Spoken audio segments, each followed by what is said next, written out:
Out of the 12 rookies that the Colts drafted last week, and they've got to get pretty quick production from some of them, right? Let's get to it. You are Locked On Colts, your daily Indianapolis Colts podcast. Part of the Locked On Podcast Network, your team every day.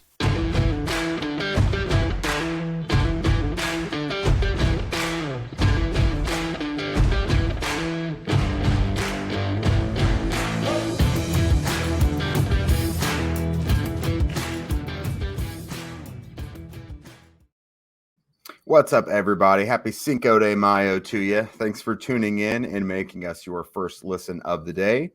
This is your daily podcast covering your Indianapolis Colts, part of the Locked On Podcast Network, your team every day. I am Jake Arthur. This beautiful soul here is Zach Hicks. I'm your resident credentialed media member of Locked On Colts, horseshoehuddle.com, and Zach is the most dangerous film guy in the game. So nice to meet you for the first timers here. On today's show, we're going to discuss the Colts rookies, 12-man draft group, potentially a bunch more undrafted guys coming in as well. Who among the bunch might be the quickest contributors for the Colts? We're also going to parlay that into what are realistic expectations for the Colts this year.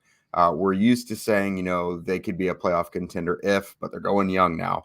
And then we are going to finish off talking about the Colts' latest installment of their series with the next pick, which might be the last one of the offseason. I don't know, but it was a good one. It was like 30 minutes long.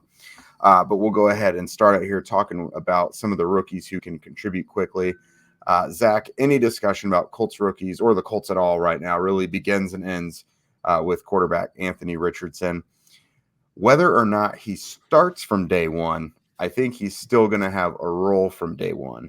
I think they're going to at least figure out a package of plays to give him because every single thing they've said from Shane Steichen to Chris Ballard to Jim Irsay, while they want to temper expectations, they don't want to say he's going to be the man right away. It sounds like they're going to prepare to try and get him ready to start from day one because they've said, you grow and you learn by playing. So they're not going to force it. If he's ready, he'll play. But it sounds like initially they want to get him out there right away. Yeah. And it's a really fascinating thing to look at because, we all thought when the Gardner Minshew contract or when the Gardner Minshew signing happened, we were like, oh, like this is a guy who could start for them, who probably could start for them no matter who they take as the rookie quarterback.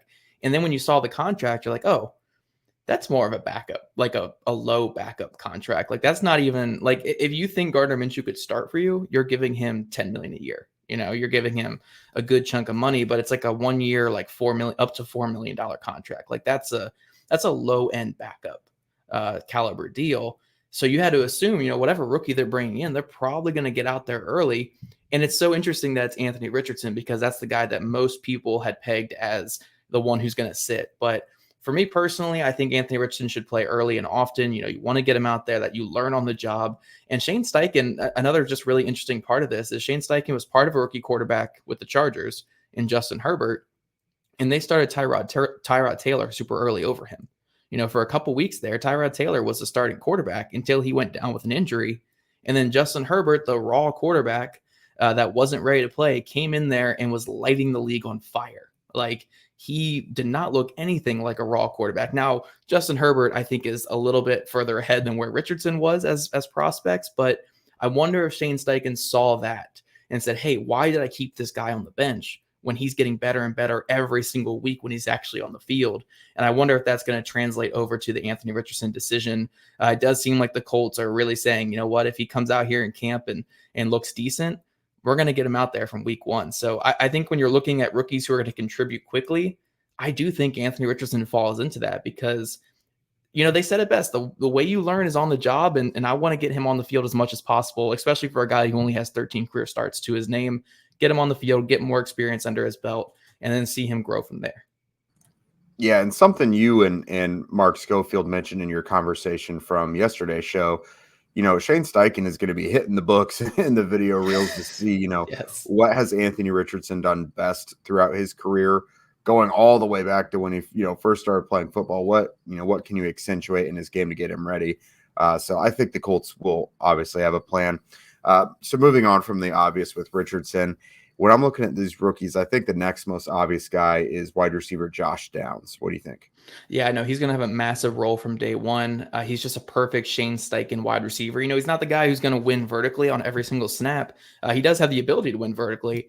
But when you look at Shane Steichen's scheme and his offense, it's so much predicated on spreading defense out wide and then having that quick win wide receiver. And again, before they picked Josh Downs, they didn't have that receiver on the roster. They didn't have that guy who can just get open on any single down or get open whenever you need him to.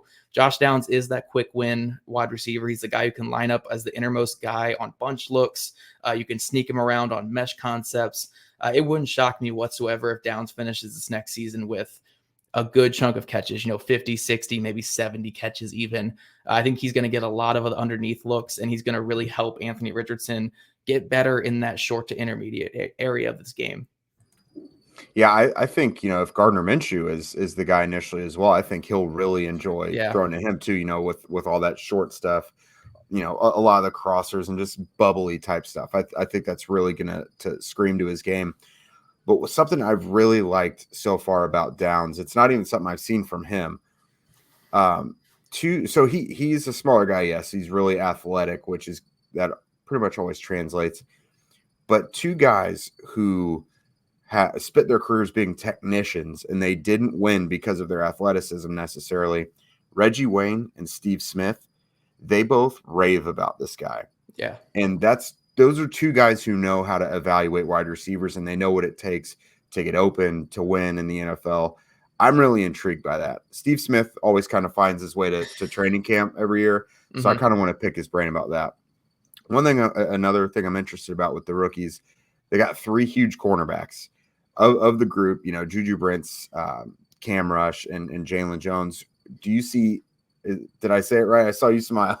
Darius Rush. His teammate was Cam. Say? His teammate was Cam. Did I say Cam Rush? Yeah, you said Cam Rush. You combine the two South Carolina corners, which would be love awesome. It. Combine that those guys, cool. and you have a star. But I love that you're mentioning the defensive backs, because honestly, I think there's an avenue for playing time out of every defensive back they took in this draft class. Juju Brents obviously is the highest pick. He's the guy they want to get on the field, the guy that they see sky high potential in. If you watch the With the Next Pick series, which we're going to talk about in the last segment here, they were talking about Darius Rush being like, oh yeah, we had like a 3rd round grade on that guy. And they got him all the way in the 5th.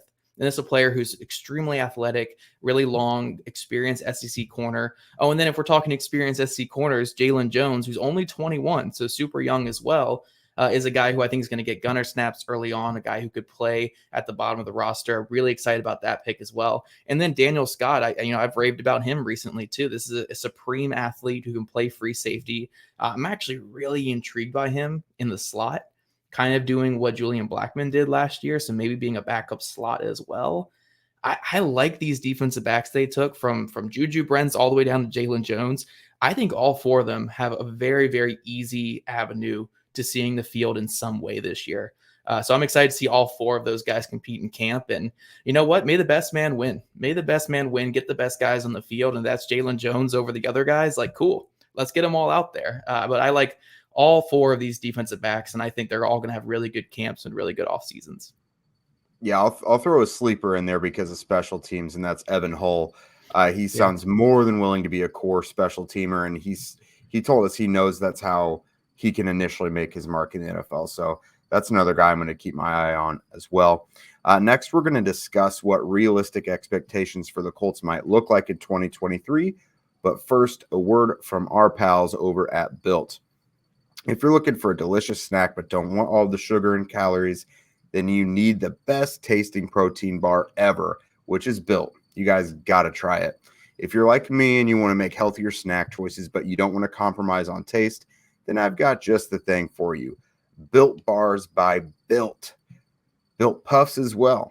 Built Bars are healthy and taste amazing. Yeah, don't worry about punctuation. It's fine. Seriously, they taste so amazing that you won't even think they're good for you. What makes Built Bars so good? Well, for starters, they're covered in 100% real dark chocolate, which is clutch anytime. And they come in unbelievable flavors like churro, peanut butter brownie, and cookies and cream. I'm not sure how they do it, but these bars taste like a candy bar while maintaining amazing macros. What's even better is that they're completely healthy. Just 130 calories, 4 grams of sugar compared to a whopping 17 grams of protein. And now you don't even have to wait to get a box like you used to have to. For years, we told you guys about ordering Built bars through the website, built.com. But now you can actually get them at your local Walmart or Sam's Club. They've got the specialty 4-bar boxes of cookies and cream at Walmart, along with the double chocolate bar coconut puff. If you're at Sam's Club and you're buying everything in bulk like we love to do, you can get yourself a 13-bar box of the flavors brownie batter puff and churro puff. You could thank us later. And everydayers, be sure to check out some of the fun interviews we've had this week. I had guys like Mark Schofield yesterday and Fran Duffy the day before that. And you know what we're talking about? Everything Anthony Richardson. So make sure if you somehow missed an episode, I know you guys are everydayers, so you guys don't really miss episodes. You guys love to check in on every single day. But if you happen to miss some, go back, listen to those 2 episodes right there. Fran Duffy and Mark Schofield were phenomenal, and they are all in on Anthony Richardson in Indianapolis. But, transitioning out of these rookies and out of the Anthony Richardson thing, because, gosh, we have talked Anthony Richardson to death this week, and that's all we're going to talk about all offseason. Let's talk about the expectations for the Colts this season. Because I think, it's really funny. We had a Destin Adams, our colleague over at horseshoehill.com, we did a Twitter Spaces before the draft on draft day on Thursday.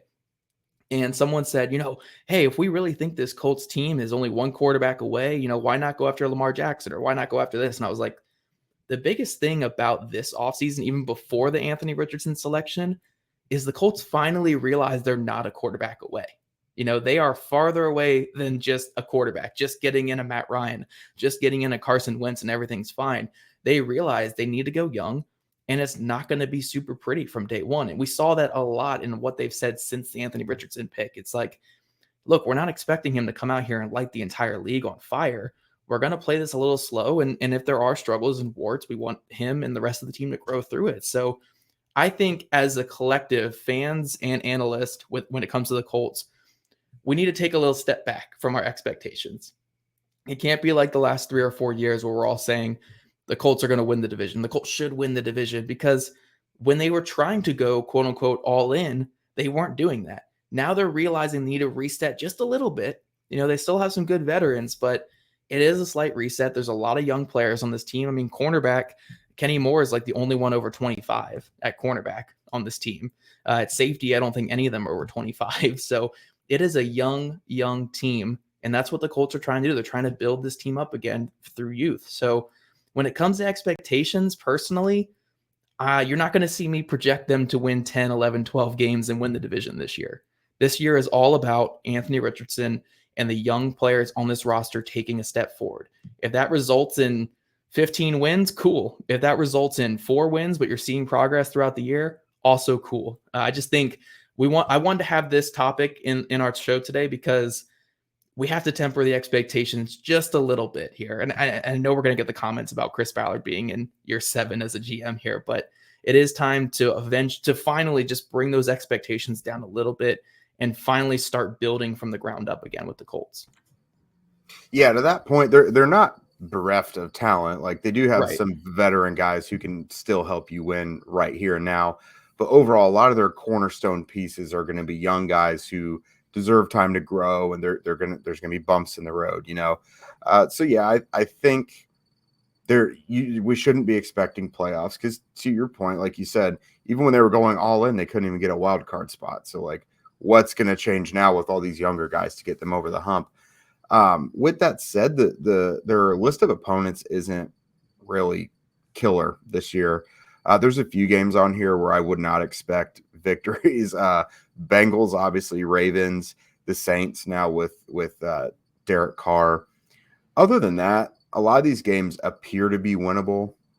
I have the Colts projected at about 7 to 8 wins, which could even still be rich. I'm not going to say that they're definitely going to nail that, but I expect them to be competitive most weeks. Yeah. But the reason being, if Anthony Richardson is on the field, whether he's young and inexperienced or not, he brings something to the football field that not every other guy out there does. He's going to be really dangerous. And again, they do have proven veteran talent. Guys like Jonathan Taylor are difference makers. DeForest Buckner, he's a difference maker. You've got guys out there that have won before. they've also lost with those guys. So, they're not, I don't think they're going to win 3 games. I definitely don't think they're going to win 10 either though. So I would expect them to be about that 7 to 8 win range. Yeah, the biggest things I'll add when it comes to expectations for this team, and again, we have a long offseason ahead of us. The Colts could still add players. They could have injuries, take away some players that we're expecting high things of. So this is obviously a very fluid thing that's kind of on a spectrum right now where we're at when it comes to projecting wins and losses. But one thing I do want to kind of add to this is the Colts have had quite a bit of turnover from last year.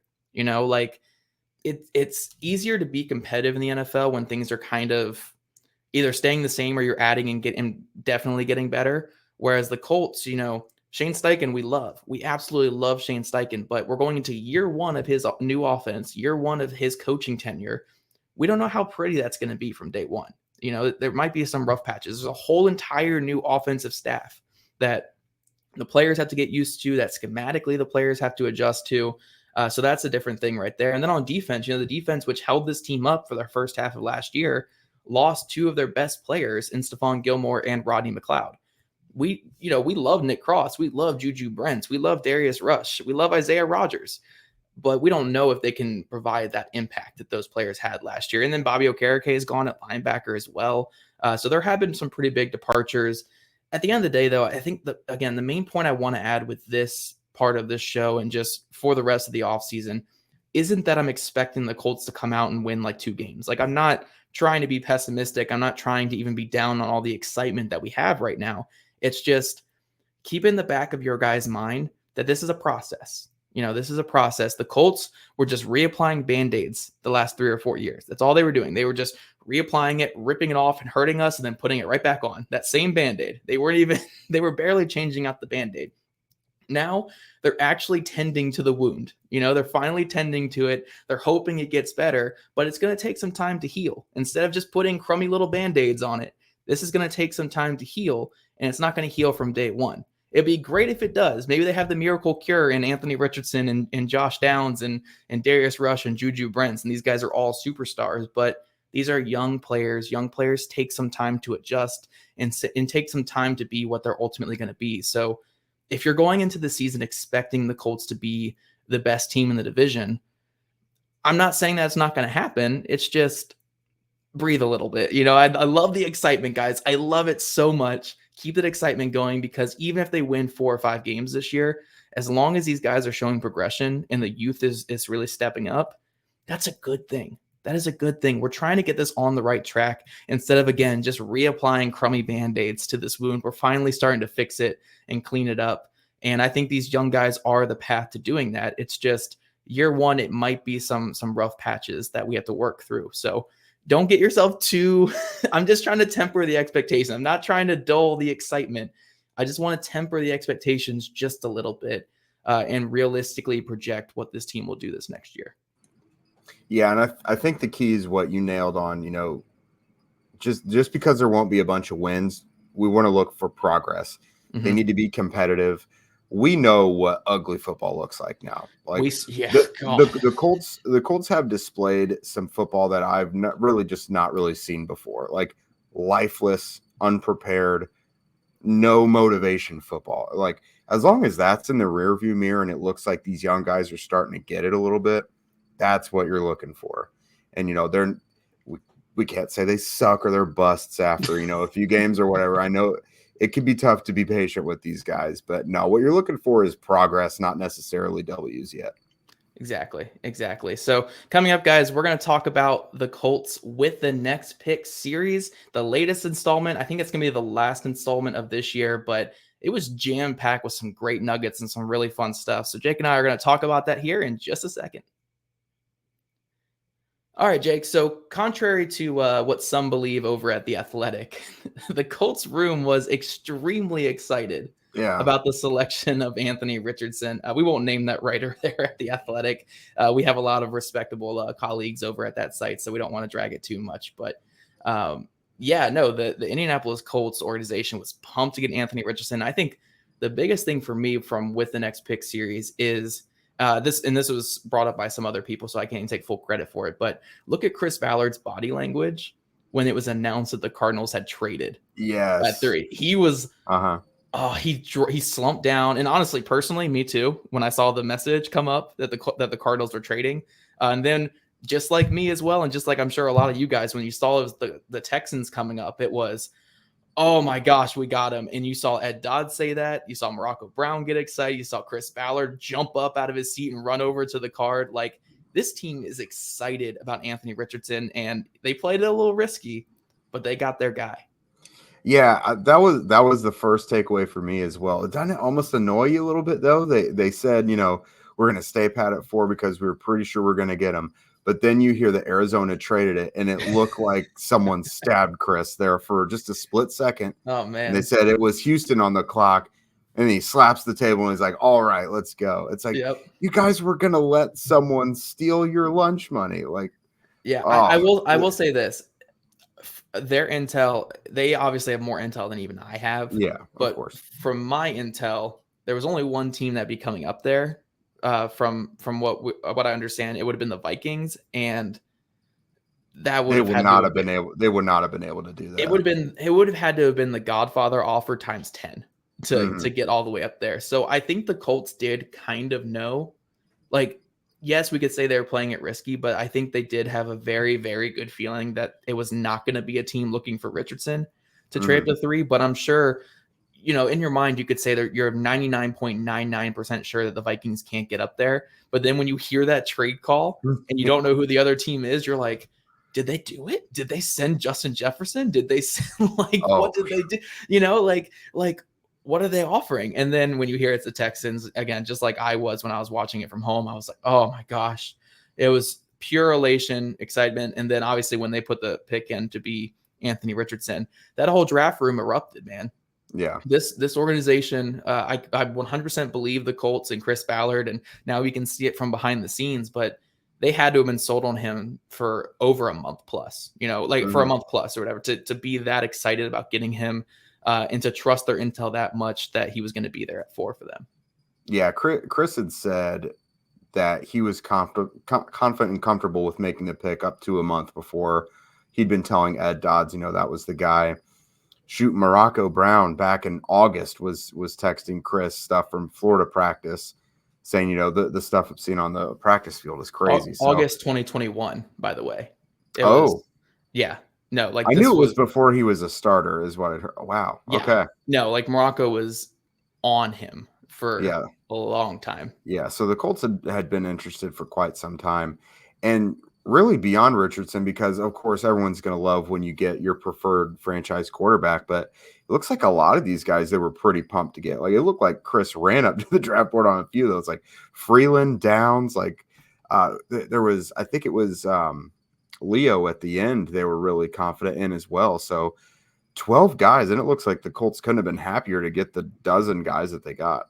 Yeah, and I love this series for how it highlights the scouts. I absolutely love it for that. Chad Henry getting a lot of run in there for the Josh Downs pick, and then the Titus Leo pick towards the end. Chad Henry being able to get that screen time basically, and he's one of the hardest workers in all of football. Like he's a grinder.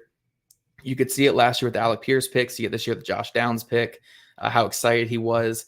Chris McGaha was on there talking a little bit. Anthony Coughlin did a lot of stuff with, I think it was the Jalen Jones pick, where they were like, yeah, we have a scout in here who is really fighting for you. So, this is why you're in Indy. So come thank him, basically like that. So that's my biggest takeaway from with the next pick series. Like, again, we'll talk more about the Anthony Richardson selection and just how great it was to see his reaction, the Colts reaction. Shane Steichen, obviously loving that. We'll talk about that here in a second. But I love that this series highlights the scouts, because a lot of organizations do not highlight their scouts. The scouts are just names and pictures on a website, and that's all they are. But for the Colts, these guys get spotlight. These guys get to talk about players that they've been fighting for. And the Colts are not shy about saying, who was behind each pick and stuff like we've seen it with Isaiah Rodgers in the past. Mike DeReese was the big reason for it. We see this a lot because with the next pick series. So that's my biggest takeaway every year is I just love how they highlight the scouts and obviously guys like Morocco Brown and Ed Dodds as well. Yeah, you're right. Like at the end of the draft every year when they bring in the scouts to talk to us in the media room, the communication staff literally says, this is Chad Henry. He had Andrew Ogletree and Yep. Alec Pierce, like from last year, for example. So we can know, you're the guy behind it. We're going to ask you all about these guys. So it is awesome. I'm going to give a shout out to Mike Lacey as well, though, the Midwestern scout. During the pro day circuit, we all had our eye on him. I saw him at a couple pro days, and everyone had their eyes on him to see which Colts representatives are here. And it was Mike Lacey a lot of the time. So he didn't have any of his guys, but he contributed to all our draft content more than he knows. But no, I'm so glad they've kept this series up for, this is year 3 or 4 now, I think. And it's really invaluable. Like, it's won them Emmys, I'm pretty sure. I know the video department there is awesome. They've won Emmys. If this series hasn't won it, it's definitely at least been nominated for them. So it's an awesome thing. It's a great glimpse for the fans. You get to see the raw emotion from some of these draft picks. Like Chris Ballard was saying, Josh Downs' phone call was like probably the best one he's ever had. You got to see Juju Brents over there just in Westfield, like 20 minutes away from the facility, basically, getting picked. So I love this series every year. Man, Josh Downs was amped up.